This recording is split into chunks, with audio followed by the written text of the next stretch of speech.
मैं डॉक्टर विजय अग्रवाल, प्राध्यापक शासकीय छत्तीसगढ़ महाविद्यालय रायपुर, आज आपको सामग्री लागत नियंत्रण के अंतर्गत विधियों में सामग्री की सीमाओं व स्तरों के निर्धारण के संबंध में जानकारी प्रदान कर रहा हूँ। हमने इससे पहले विभिन्न विधियों के विषय में जानकारी प्राप्त की, उनके नामों के विषय में, साथ ही मितव्ययी आदेश मात्रा की गणना उसकी तीनों विधियों से, तालिका विधि, चित्रण विधि और अंकगणितीय विधि से करना पिछले वीडियो में समझी है। इसमें जो सामग्री की लागत पर नियंत्रण करना है, तो मितव्ययी आदेश मात्रा की गणना के पश्चात हमें यह तय करना होता है कि सामग्री के विभिन्न स्तर स्टोर में क्या होने चाहिए। तो इसके लिए इनका निर्धारण करने के लिए अलग अलग फार्मूले हैं। इसके लिए 5 स्तर निर्धारित किए गए हैं। अधिकतम स्तर, maximum level of material store में क्या होना चाहिए। दूसरा है न्यूनतम स्तर, मटेरियल का मिनिमम लेवल स्टोर में कितना होना चाहिए, इससे कम सामग्री स्टोर में नहीं होनी चाहिए, क्योंकि इसको सुरक्षा स्टॉक भी कहा जाता है। तीसरा है आदेश बिंदु, ऑर्डर पॉइंट, कब हमको सामग्री का आदेश भेज देना चाहिए खरीदने के लिए। चौथा है भय स्तर, डेंजर लेवल, इस स्तर पर स्टोर में सामग्री को आना नहीं चाहिए, लेकिन इसके बाद भी यदि इस स्तर तक सामग्री पहुंच गई तो किसी भी तरीके से कच्ची सामग्री को तत्काल इमरजेंट लीड टाइम में खरीद लेना चाहिए, अन्यथा आपका कारखाना उत्पादन कार्य बंद हो जाएगा। अब 5वां है औसत स्टॉक स्तर।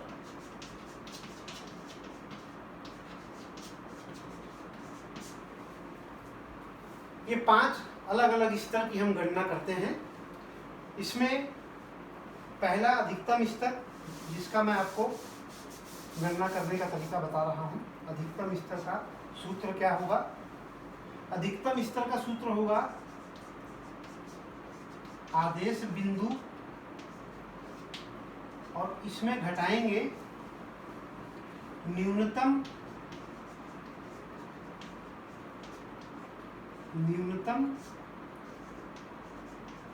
उपभोग दर गुणित न्यूनतम आपूर्ति अवधि। आदेश बिंदु में मिनिमम रेट, कंजम्पशन रेट से और मिनिमम लीड टाइम के से गुणा करके जो मात्रा प्राप्त होगी उसको आदेश बिंदु में से घटाएंगे और मितव्ययी आदेश मात्रा, या जिसको कहते हैं पुनः आदेश मात्रा, इनको जोड़ेंगे। तो यहाँ पर हम घटा रहे हैं, यहाँ पे जोड़ रहे हैं। तो इस फार्मूले से हम अधिकतम स्तर की गणना करते हैं। दूसरा स्तर है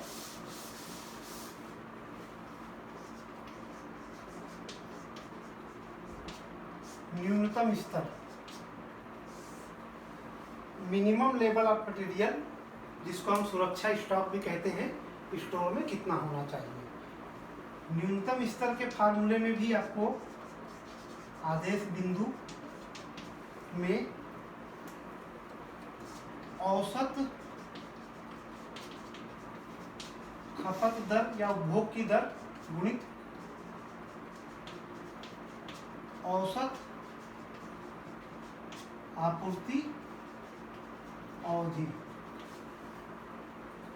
ऑर्डर पॉइंट में एवरेज रेट ऑफ कंजम्पशन से एवरेज लीड टाइम का गुणा करके जो मात्रा प्राप्त होगी उसको ऑर्डर पॉइंट में से घटाएंगे, यहाँ घटाएंगे ना, ध्यान रखेंगे, तो न्यूनतम स्तर सामग्री का स्टोर में कितना होगा वह प्राप्त होगा। तीसरा स्तर, इनमें अधिकतम स्तर की गणना और न्यूनतम स्तर की गणना में हमने ऑर्डर पॉइंट में कुछ घटाया जोड़ा है। तो ये ऑर्डर पॉइंट, आदेश बिंदु,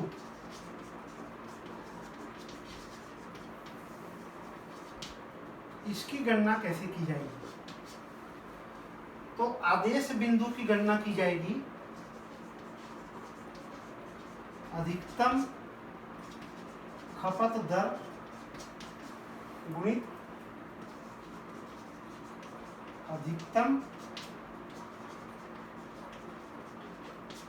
आपूर्ति अवधि। मैक्सिमम लीड टाइम को मैक्सिमम रेट ऑफ कंजम्पशन से गुणा करेंगे तो जो मात्रा प्राप्त होगी वह आदेश बिंदु कहलाएगी। चौथा स्तर है भय स्तर, डेंजर लेवल। इस स्थिति तक स्टोर में सामग्री को पहुंचना नहीं चाहिए, लेकिन यदि कुछ विशेष कारणों से इस स्तर पर सामग्री पहुंच जाए तो वो स्तर कौन सा होगा जहां पर जाके हमको किसी भी स्थिति में सामग्री को, कच्ची सामग्री को क्रय कर लेना चाहिए, अन्यथा उत्पादन कार्य बंद हो जाएगा। और उत्पादन कार्य बंद होने से हमारे स्थिर व्यय वो लगते ही रहेंगे, जो कि या तो हमारे लाभ को कम करेंगे या हानि को बढ़ाएंगे। तो भय का स्तर क्या होगा? औसत खपत दर गुणित आपातकालीन आपूर्ति अवधि। खपत की औसत दर को इमरजेंट लीड टाइम से गुणा करें तो जो मात्रा प्राप्त होगी वो हमारे भय स्तर की मात्रा होगी। अब पांचवा जो है वो है औसत स्टॉक स्तर, एवरेज स्टॉक लेवल क्या होगा? तो इसके लिए फार्मूला बताया गया है औसत स्टॉक स्तर के लिए। न्यूनतम स्तर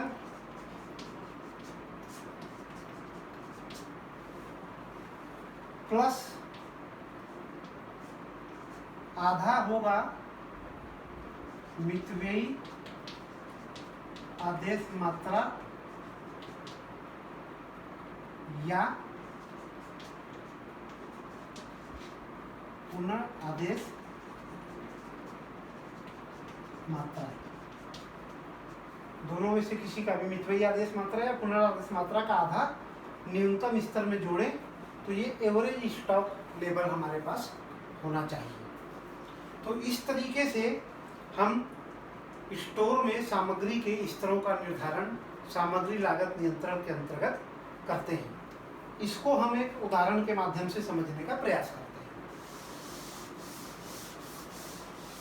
मान लीजिए किसी कारखाने में प्रतिदिन खपत सामग्री की है 5 टन और अधिकतम खपत है सामग्री की 9 टन। प्रतिदिन सामग्री की खपत होती है 5 टन औसत, लेकिन अधिकतम है 9 टन। न्यूनतम स्तर सामग्री का 45 टन। मितव्ययी आदेश मात्रा, जिसको EOQ भी अपन कहते हैं, इकोनॉमिक ऑर्डर क्वांटिटी, ये है 208 टन।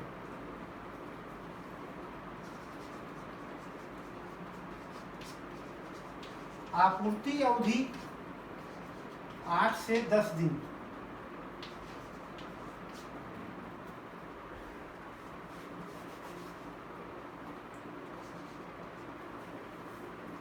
8 दिन मिनिमम हो जाएगी, 10 दिन मैक्सिमम हो जाएगी। और आपातकालीन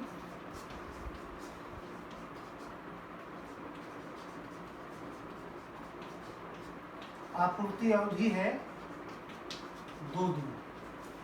ये हमको जानकारी दिया हुआ है और कहता है कि सामग्री के विभिन्न स्तरों का निर्धारण कीजिए। हमने 5 स्तर अभी समझे, उसके फार्मूले देखे, अधिकतम स्तर, न्यूनतम स्तर, आदेश बिंदु, भय स्तर और औसत स्टॉक स्तर।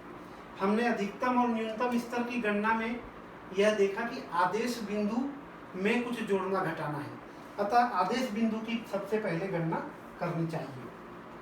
तो आदेश बिंदु की पहले गणना करेंगे ऑर्डर पॉइंट की, तो उसका फार्मूला क्या है? अधिकतम खपत दर गुणित अधिकतम आपूर्ति अवधि बराबर अधिकतम खपत की दर कितनी है? अधिकतम खपत है 9 टन, 9 टन, और अधिकतम आपूर्ति अवधि कितनी है? 10 दिन। 8 से 10 दिन है, 10 दिन बराबर 90 टन सामग्री जब स्टोर में रहे तो हमको ऑर्डर अगली सामग्री के क्रय के लिए दे देना चाहिए। ये आदेश बिंदु हो गया। अब हम गणना करते हैं अधिकतम स्तर की।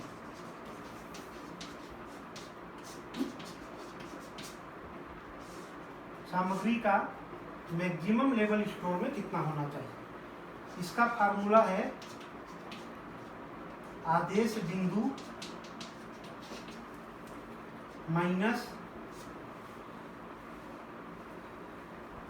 न्यूनतम खपत दर गुणित न्यूनतम आपूर्ति अवधि प्लस मितव्ययी आदेश मात्रा। तो हमने आदेश बिंदु की गणना की यहाँ पर प्रश्न में। तो आदेश बिंदु हमारा था इस प्रश्न में 90 टन आदेश बिंदु। न्यूनतम खपत दर, तो देखिए प्रतिदिन की औसत खपत है 5 टन। अधिकतम खपत कितनी है? 9 टन। तो अधिकतम 9 है, औसत खपत 5 टन है, तो न्यूनतम खपत होगी 1 टन। 5 दूनी 10 माइनस 9 बराबर 1 टन। और अधिक न्यूनतम आपूर्ति अवधि 8 से 10 दिन, तो 8 दिन न्यूनतम, अधिकतम 10 दिन, तो गुणित 8। और मितव्ययी आदेश मात्रा कितनी है? 208 टन प्रश्न में कैलकुलेट करके दी हुई है। तो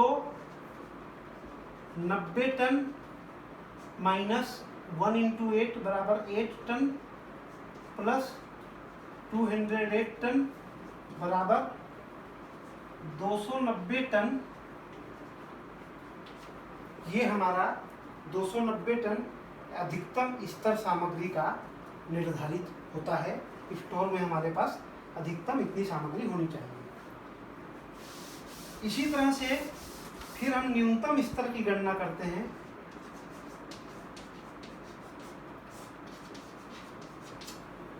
तो न्यूनतम स्तर प्रश्न में वैसे दिया हुआ है 45 टन, सीधा दे दिया है, लेकिन हम सूत्र से गणना करके देखें तो आदेश बिंदु माइनस क्या कहता है? औसत खपत दर, खपत दर गुणित औसत आपूर्ति अवधि।